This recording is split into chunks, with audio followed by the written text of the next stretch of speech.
Hello students, welcome to my channel. This is Gundan Sharma.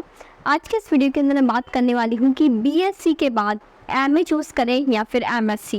काफ़ी students अपनी science subject को switch कर देते हैं आर्ट सब्जेक्ट के अंदर अपनी ग्रेजुएशन कंप्लीट होने के बाद, क्योंकि ग्रेजुएशन में बीएससी करने के बाद उन्हें समझ में आ जाता है कि अब आगे साइंस सब्जेक्ट हमसे नहीं चलने वाली। स्पेशली होते हैं मैथ्स के स्टूडेंट जो कि ना तो फिज़िक्स में आगे एमएससी कर पाते हैं ना ही मैथ्स में।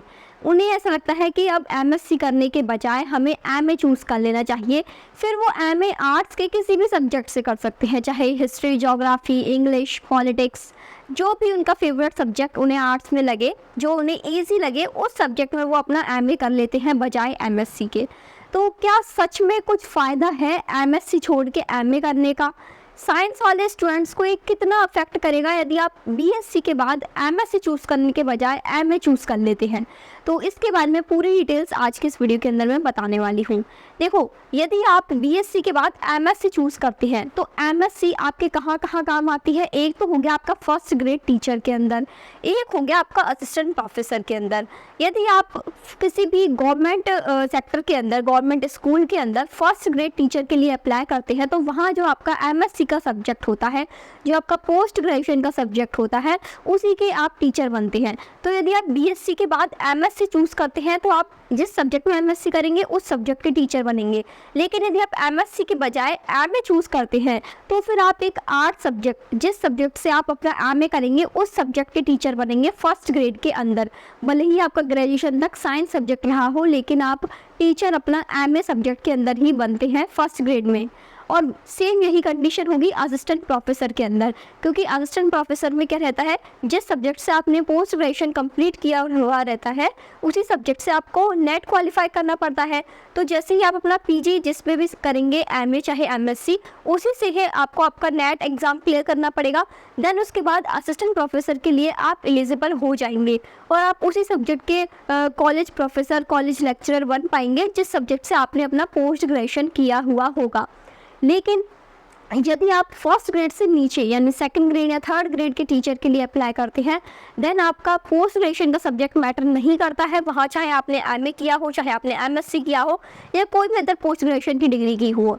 यदि आप फर्स्ट ग्रेड से नीचे कोई भी लेवल के टीचर बनते हैं, चाहे सेंट्रल लेवल पर हो, चाहे आपके स्टेट लेवल पर हो, सेकंड ग्रेड या थर्ड ग्रेड, जैसे जो आपके टीजीटी के टीचर होते हैं, फिर पीआरटी के टीचर होते हैं प्राइमरी लेवल पर, और जो आपके 10th क्लास तक के लेवल के जो टीचर होते हैं, तो वहाँ पर आपका ओनली ग्रेजुएशन, और यदि आपने बीएड किया हुआ है तो बीएड के जो आपका ग्रेजुएशन और बीएड का सब्जेक्ट है उसी के अकॉर्डिंग ही आप टीचर बनते हैं। यानी यदि आपने ग्रेजुएशन में साइंस लिया है तो आप साइंस मैथ्स के ही टीचर बनते हैं। जो मैथ्स के स्टूडेंट्स हैं उनके लिए, बाकी जो बायो के स्टूडेंट हैं वो साइंस के टीचर बनते हैं।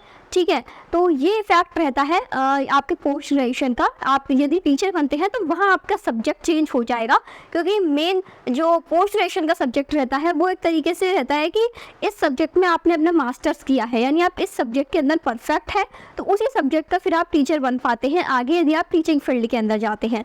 इसके अलावा यदि आप किसी अदर जॉब्स में जाते हैं जिसमें टीचिंग फील्ड का नाम ना हो, यानी टीचिंग लाइन के अलावा यदि आप अदर किसी भी सेक्टर में जाते हैं, तो वहाँ आपने चाहे एमए किया हो, चाहे एमएससी किया हो, चाहे एमकॉम किया हो, चाहे कोई भी पोस्ट ग्रेजुएशन वाला किया हो, वो सिर्फ आपका डिग्री, एक तरीके से डिग्री आप लगाते हैं ना कि हमने पोस्ट ग्रेजुएशन कर रखा है, वो आपके लिए एक डिग्री का काम करेगी, बस just an post graduation degree.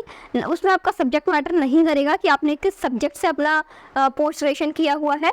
बाकी टीचिंग लाइन में ये चीज़ें इफेक्ट करती है कि आपका सब्जेक्ट क्या रहा है ग्रेजुएशन के अंदर एंड पोस्ट ग्रेजुएशन के अंदर। अब क्या हमें एमएससी चूज़ करने के बजाय एमए चूज़ करना चाहिए बीएससी के बाद?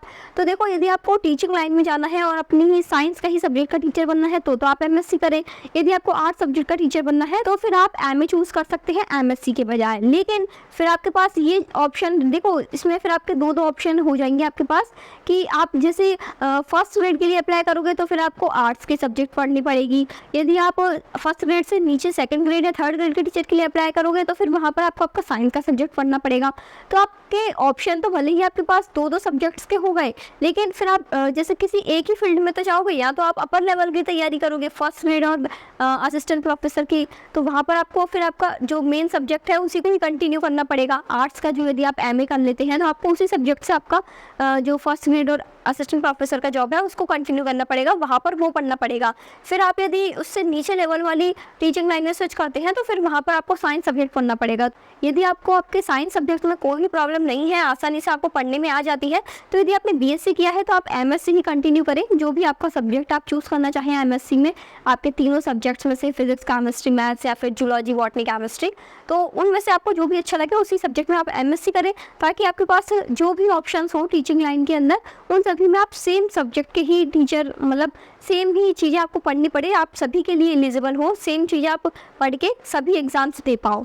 ठीक है, तो यही चीज़ रहता है। इसके अलावा यदि मैं उन स्टूडेंट्स की बात करूं, जैसे आपने ग्रेजुएशन के बेसिस पर कोई जॉब ले लिया, अब यदि आपका कोई जॉब लग गया है और आपको प्रमोशन के लिए आगे पोस्ट ग्रेजुएशन करना है, तो फिर आप चाहे एमए करो चाहे एमएससी, वो आपके ऊपर डिपेंड है, क्योंकि वो पोस्ट ग्रेजुएशन आपके सब्जेक्ट मैटर नहीं करेगी। वहाँ पर आपके किसी भी जॉब के प्रमोशन के लिए यदि आपको पोस्ट ग्रेजुएशन चाहिए तो वहाँ पर आपका सब्जेक्ट मैटर नहीं करेगा, वहाँ केवल आपकी पोस्ट ग्रेजुएशन की डिग्री लगेगी, और वो डिग्री फिर आपकी चाहे किसी भी सब्जेक्ट से हो, किसी भी कोर्स से हो, just a post graduation degree होनी चाहिए। जैसे कुछ जो स्टूडेंट्स होते हैं ग्रेजुएशन के बाद बीएड करके यदि आप टीचिंग लाइन में लग गए, आप उन्हें सेकंड ग्रेड या फिर थर्ड ग्रेड के टीचर बन जाते हैं, तो उनमें जैसे टीचिंग लाइन में आगे प्रमोशन होता है ना, तो प्रमोशन उन लोगों का होता है जिनका आगे पोस्ट ग्रेजुएशन कंप्लीट हो, जिन्होंने हायर स्टडी कर रखी है, तो उनका प्रमोशन जल्दी होता है। तो उसमें क्या है कि पोस्ट ग्रेजुएशन आपको कंप्लीट करना पड़ता है। यदि आपकी जॉब लग गई तो जॉब लगने के बाद आप पोस्ट ग्रेजुएशन कैसे करोगे? प्राइवेट मोड पर, डिस्टेंस मोड पर। तो उसमें फिर चाहे आप एमए करो चाहे एमएससी करो, आपका जो भी सब्जेक्ट है आप किसी सब्जेक्ट से अपना पोस्ट ग्रेजुएशन कर सकते हैं। वहाँ पर आपके सिर्फ जैसे ये रहता है कि ऐसा आप जिस टीचिंग लाइन में हो, जिस सब्जेक्ट के टीचर हो, यदि उसी सब्जेक्ट में अपना पोस्ट ग्रेजुएशन करते हैं तो वो ज़्यादा आपको प्रमोट करेगा, बजाय यदि आपका सब्जेक्ट चेंज होगा तो वो चीज़ वहाँ पर इफेक्ट कर जाती है थोड़ी। जैसे एक साइंस का स्टूडेंट है, वो सेकंड ग्रेड में यदि मैथ के यदि आप टीचर बनते हैं, सेकंड ग्रेड के अंदर मैथ या साइंस के टीचर बनते हैं, और यदि आपने फर्स्ट ग्रेड में एमए कर रखा है, तो फिर वहाँ पर चीज़ें इफेक्ट कर जाएगी। आपका प्रमोशन फर्स्ट ग्रेड में किस तरीके से होगा, किस बेसिस पर वो लेते हैं, तो वहाँ प्रायोरिटी उस इंसान को मिलेगी जिसने सेकंड ग्रेड का यदि कोई मैथ साइंस का टीचर है, उसने फर्स्ट ग्रेड में भी वही सेम सब्जेक्ट ले रखा है, मैथ साइंस, आगे एमएससी उसी सब्जेक्ट में कर रखा है, तो उसको प्रायोरिटी मिलेगी प्रमोशन की, बजाय उस स्टूडेंट्स की जिसने आगे अपना सब्जेक्ट चेंज कर लिया, जिसने एमए चूज़ कर लिया। तो फिर वहाँ फिर आप आर्ट्स के टीचर में कन्वर्ट हो जाओगे बजाय साइंस के टीचर के। यानी अब तक जैसे आप सेकंड ग्रेड तक साइंस के टीचर रहे हो, मैथ के टीचर रहे हो, फर्स्ट ग्रेड में जाते ही फिर आप आर्ट्स के टीचर बन जाओगे, जो भी आपका एमए का सब्जेक्ट रहा होगा पोस्ट ग्रेजुएशन का। तो यहाँ पर ये जो पोस्ट ग्रेजुएशन के सब्जेक्ट हैं वो इफेक्ट करते हैं।